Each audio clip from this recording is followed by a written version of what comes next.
What's up, guys? Blitz here today, bringing you a update. We are actually live and recording this live, so shout out to everybody on the stream. We got some word that the Washington Post actually came out with an article interviewing Final Fantasy VII Remake's directors and talking about some intermission plot points that might lead directly into the sequel, Final Fantasy VII Remake Part 2. And I didn't feel like doing a traditional news video like we always do. I want to kind of do like the Maximilian spiel where we talk about it, break it down live. Before we get into that, make sure you hit that subscribe button, because this bar right here, this bar that I'm editing in right now, needs to go up. I don't know what percentage we're at right now, but it needs to go up. If you guys haven't yet, be sure to subscribe and let's get that thing rolling. And also, PlayStation 5 giveaway. If you join to become a member, you get a chance to win a PlayStation 5. Members only. Subscriber giveaways are cool and all, but you know, it's a 1 out of like 42,000 chance of winning that. Whereas if you do a PlayStation 5 member giveaway, we officially have 241 members right now, you have 1 out of 241 chances to win a PlayStation 5. This is a disc version PS5 that you have a chance to get, guys. Not to mention, a lot of our members already have.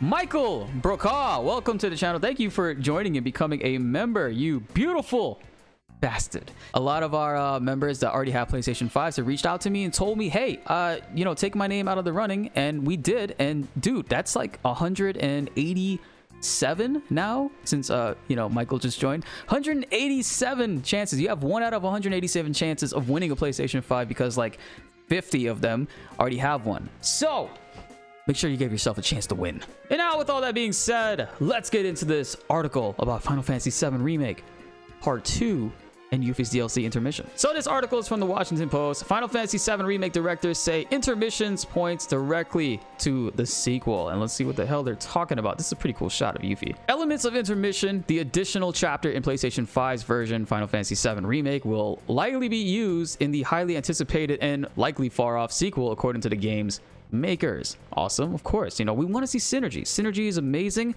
It's a cool little tag team combo that enhances Yuffie and Sonon's moves, as we know, in their abilities and stuff. So we definitely want to see that in Remake Part 2. Maybe, you know, synergizing Cloud and Tifa, or Cloud and Aerith, or Barrett and Yuffie, some crazy shit like that. That would be amazing. That's something I already want to see. More specifically, the team up moves that intermission stars Yuffie and Sonon can do will likely return in Part 2 of Remake, or whatever the sequel to the remake may be called. In a recent interview with the Washington Post, Naoki Hamaguchi, co-director of Remake, said that last year's battle system was an evolution of the active time battle from the original 1997 release. ATB gang, from that perspective, I'm rather satisfied with this final form, in which the strategic element of the command-based battle from the original coexists with real-time action-oriented battle, says Hamaguchi, who as a young man wanted to work for the Final Fantasy series ever since the 6th installment. Additionally, with intermission, there's another element introduced: combo moves. They wrote movies. Combo moves where Yuffie and Sonon team up, which makes for a different feel in battle strategy. I would like to leverage these, including other elements we tried out in intermission, our next story. Right off the bat, exactly what I wanted. I want more synergy. I think it's a great mechanic. Fantastic stuff that they were able to put together for a DLC nonetheless.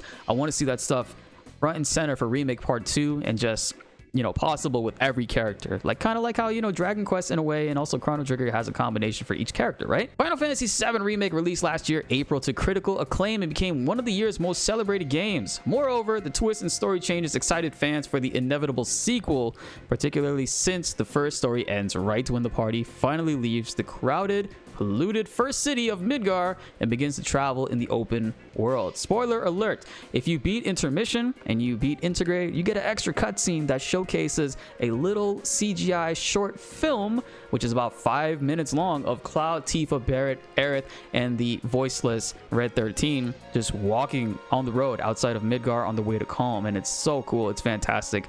Longtime attentive players may have noticed callbacks to several other pieces of Final Fantasy VII media, including the film Advent Children and the spin-off titles as well. Intermission leans into this further, introducing the character Vice and Nero, who only appeared in the PS2 shooter Dirge of Cerberus. I forgot that it's technically a shooting game. That game focused on an optional character from the original game. Damn! Throwing shade at Vincent immediately. This was no accident, said Motomu Toriyama, another co-director of Remake. They got like 5 co-directors, guys, and a scenario director from the original 1997 game. All right, we're gonna hear some more stuff about Dirge of Cerberus, and most likely we're gonna be seeing stuff from other compilation aspects, without a doubt, in Final Fantasy VII Remake. You guys know how that is. The world of Final Fantasy VII was vastly expanded through multiple works that followed after the original game, Toriyama said. We do want to make it a culmination of all the Final Fantasy VII related works created up to this point. There are characters that I too don't know, but at the same time, Cloud and company will as well. So we most likely will be seeing characters like Cisne and like other fan favorites throughout, like, you know, Crisis Core, and even before Crisis with all the extra Turks and stuff. We might see a lot of them come into the fold as far as Remake goes, and probably even see some new towns very early, which would be pretty dope. Toriyama said, anytime a new character from outside the original 1997 release is introduced into the new story, the writers will always frame it as a first encounter with Cloud,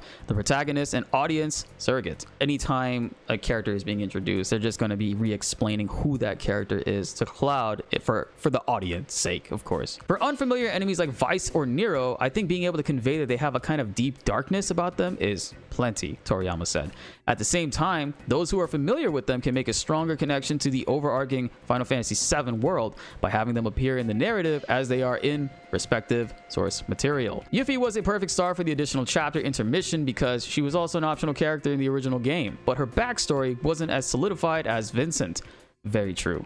I mean, Yuffie, literally, you could get Yuffie in the party and you will probably hear like, what, 10 lines of dialogue from her that doesn't really do anything with advancing the story. Not to mention her whole side mission and stuff is completely missable, which I missed the first couple times that I played Final Fantasy VII.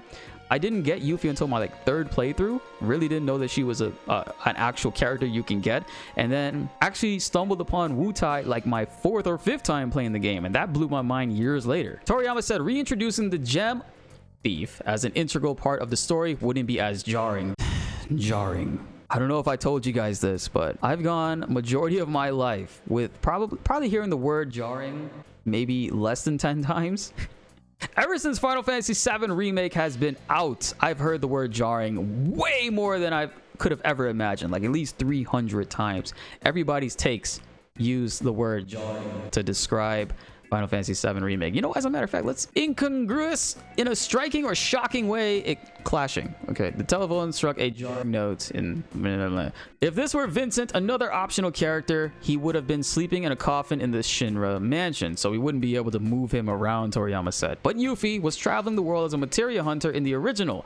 By having Yuffie infiltrate Midgar as part of her travels, she can experience the same incidents Cloud and company were experiencing, depicting the same incidents from a different perspective, which is pretty dope. I actually like that aspect about it. Toriyama is referencing a pivotal, tragic moment in the original 1997 story that was given a more dramatic weight in the remake. The emphasis on the horror of the incident is only magnified through Yuffie's fearful eyes.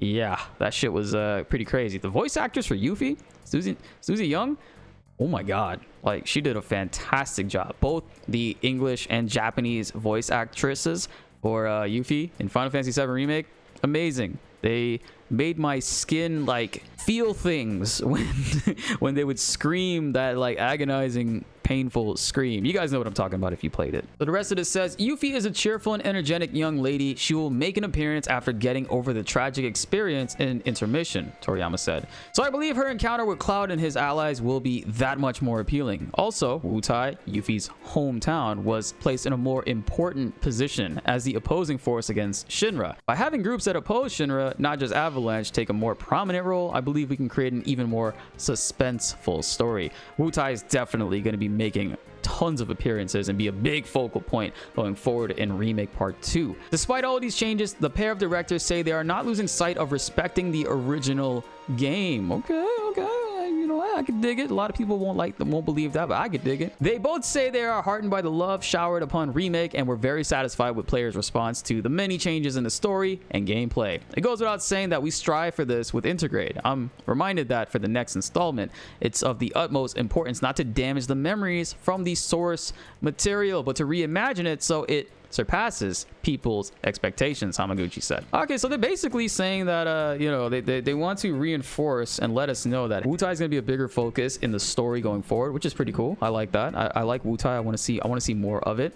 Not to mention, they won't be they'll be making it a big point to not disrespect the original game's like story in major ways. They still will be you know, obviously enhancing things, as I would put it, because you know, things like the wall market, for example, was hella enhanced compared to the original game. They even used that in a GameSpot article, unfortunately, a few days ago, to basically state, hey, if you're worried about these changes that we're going to be doing to the story, look at the wall market, for example. This is the type of enhancement and the type of enrichment to the gameplay and story that you can expect to see. Not a bad article. I mean, nothing too crazy revealing there, but hearing that, you know, Wutai is going to be a big focus, pretty dope. I like that. And the fact that they're moving the location of Wutai, it's no longer going to be, what, on the other side of the world, technically, because Wutai is a little tiny strip of a land continent, right, on the far left side of the world, essentially. So it seems like they will be moving it as far as like the geography goes, which I'm okay with. I mean, shoot, it won't be missable this time, and we'll probably see some more scenes, obviously, with Goto, and see exactly how him and Yuffie's relationship is. You can already tell Yuffie has a lot of resentment and hatred towards her father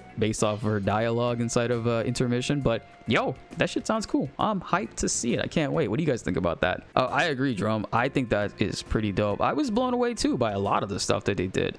Obviously, some areas needed reworks, and you know, the game wasn't perfect. Obviously, there was like some extra filler content, like the sewers, that we really didn't need, and I could tell the main focus of it was to like flesh out characters like Leslie. But like I said, I don't think it was really needed. But you know, not trying to hate on Leslie. I think Leslie will probably get some better development in the future.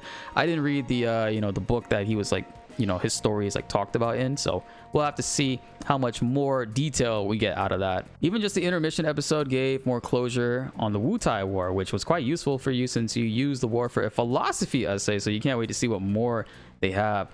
Tsune, that is amazing. Discussing elsewhere, you saw that someone brought up the possibility that they could move Wutai to rearrange the story a bit so the party can encounter Wutai earlier on in the story.